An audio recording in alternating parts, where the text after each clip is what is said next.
Frères et sœurs en Christ, bien-aimés, nous vous disons tous shalom dans le nom du Seigneur Jésus. Nous prenons un texte de base ce matin dans Proverbe, chapitre 23, verset 31, on a verset 6 jusqu'à 7. Je disais, Proverbe, chapitre 23, verset 6 jusqu'à 7. Ne mange pas le pain de celui dont le regard est malveillant, et ne convoite pas ses friandises, car il est comme les pensées de son âme. Mange et bois, te dira-t-il, mais son cœur n'est point avec toi. En lisant ces deux versets, vous verrez déjà l'antagonisme qui se dégage d'une part entre l'attitude de celui qui offre le pain et les paroles qui sortent de sa bouche. Il y a une contradiction parce que déjà son regard est malveillant. Il a un regard, un très mauvais regard à cause de ses friandises. Et la Bible dit qu'il est comme ses pensées. Mais dans sa bouche, il y a des paroles qui sortent, qui sont contraires à l'état de son âme. Dans sa bouche, il vous demande de manger son pain. La Bible dit, ne les mange pas, parce qu'il est comme les pensées de son âme. Je vais parler ce matin de l'hypocrisie. L'hypocrisie qui est aussi un péché dévastateur. Un péché qui gangrène la société aujourd'hui à tous les niveaux. Qui est hypocrite? Ou l'hypocrisie, c'est quoi? L'hypocrisie, c'est un défaut qui consiste à dissimuler, c'est-à-dire à cacher sa propre personnalité ou à cacher son vrai caractère et à donner une apparence qui est fausse. Une fausse apparence, disais-je, de sentiments, des opinions et des vertus que l'on n'a pas. Donc, est hypocrite toute personne qui cache son caractère, qui dissimule sa personnalité et qui affiche des vertus qu'il n'a pas en lui. Un hypocrite est une personne dont les paroles, les actes et l'attitude sont contraires à ses pensées, sont contraires à ses désirs, à ses préférences et même à ses ambitions.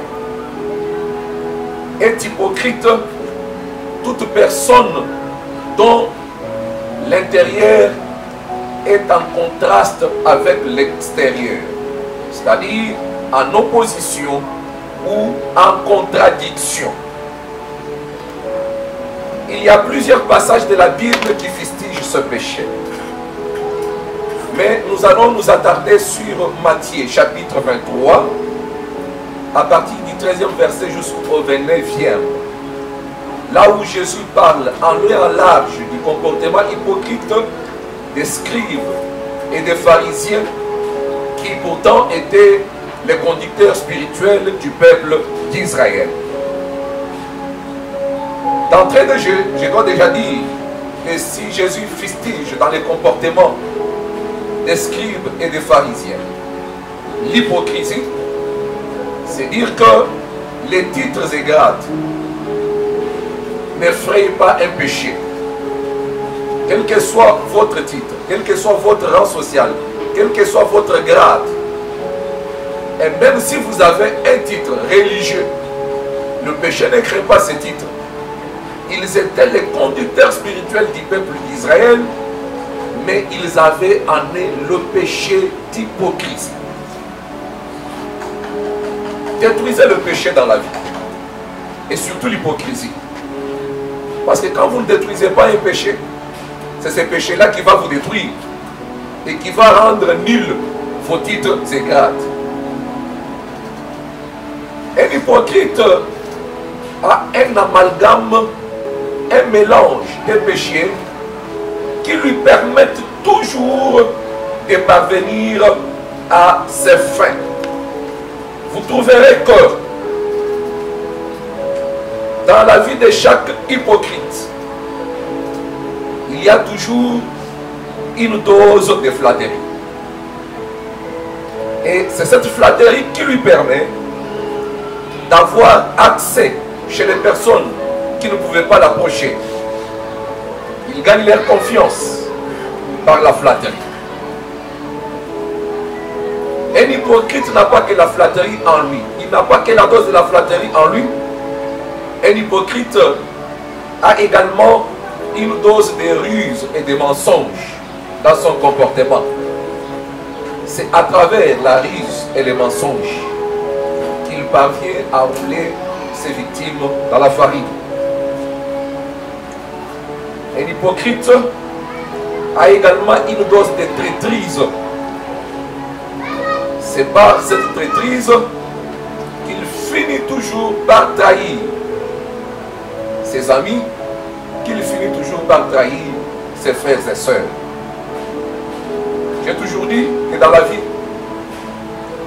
mieux vaut rencontrer un sorcier reconnu comme tel, il est sorcier.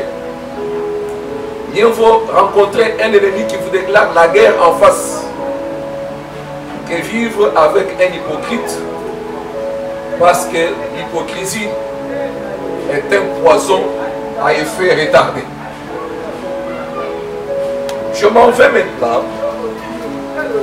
vous dire que il n'y a pas que les amitiés qui sont fondées sur l'hypocrisie. Vous allez voir que notre société moderne semble même œuvrer pour le développement de l'hypocrisie au sein de la société. Pourquoi je dis cela? Parce que les hommes francs, les hommes honnêtes sont moins écoutés ou pas écoutés du tout. Les hommes qui vous disent des vérités en face, ils sont souvent méprisés. Vous allez voir que la Bible dit dans Proverbe, chapitre 27, verset 6, que les blessures d'un ami prouvent sa fidélité, tandis que le baiser d'un ennemi sont trompeurs. Mais à ma grande surprise et à l'étonnement de tout le monde, les gens aiment être à côté de gens qui les flattent. Les gens aiment être à côté des gens qui leur donnent des baisers trompeurs, des baisers d'hypocrisie, des gens qui sont incapables de leur dire la vérité en face, même si cette vérité la blesse.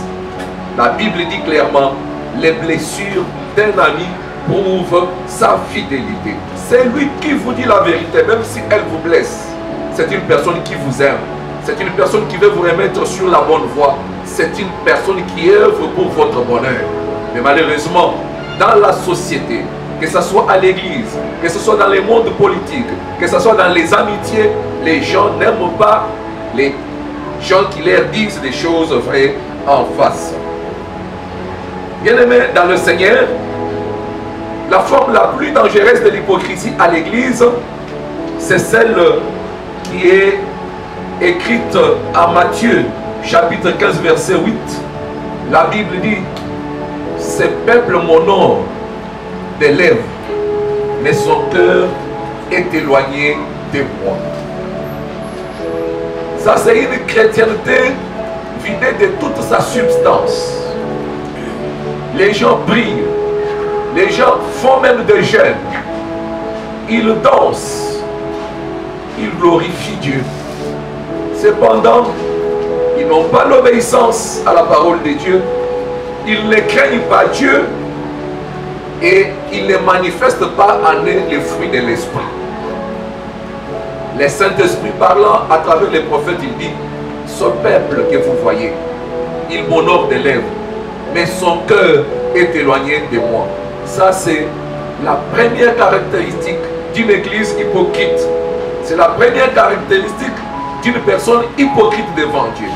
toute personne qui prétend être un enfant de Dieu, toute personne qui a les prétentions d'être un serviteur de Dieu, mais qui honore Dieu seulement de ses lèvres et dont le caractère est en contradiction avec la parole de Dieu, la Bible les qualifie d'un hypocrite.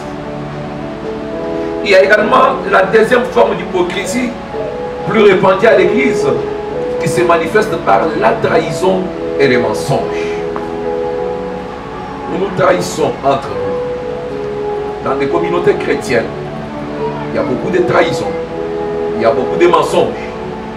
Et pourtant, quand vous lisez la Bible, dans 1 Timothée chapitre 3, au 15e verset, la Bible dit que l'Église est la colonne et l'appui de la vérité.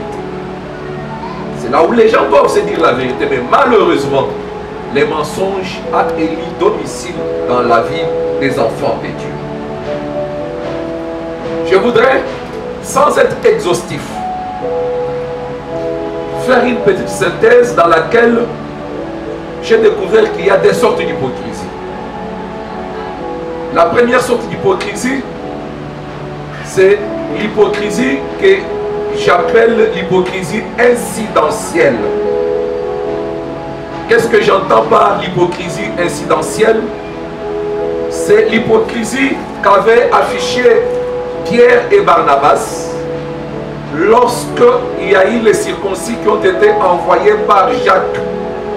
Quand vous lisez l'épître de Paul aux Galates, 2e chapitre, verset 11 jusqu'à 14, vous voyez que Paul est en train de reprocher à Pierre pour lui dire qu'il mangeait et vivait avec le païen.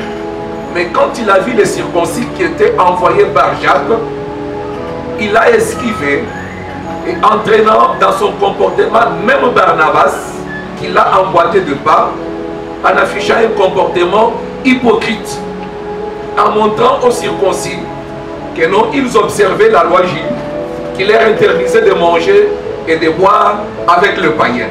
Mais avant que cela n'arrive, ils mangeaient et ils buvaient avec le païen.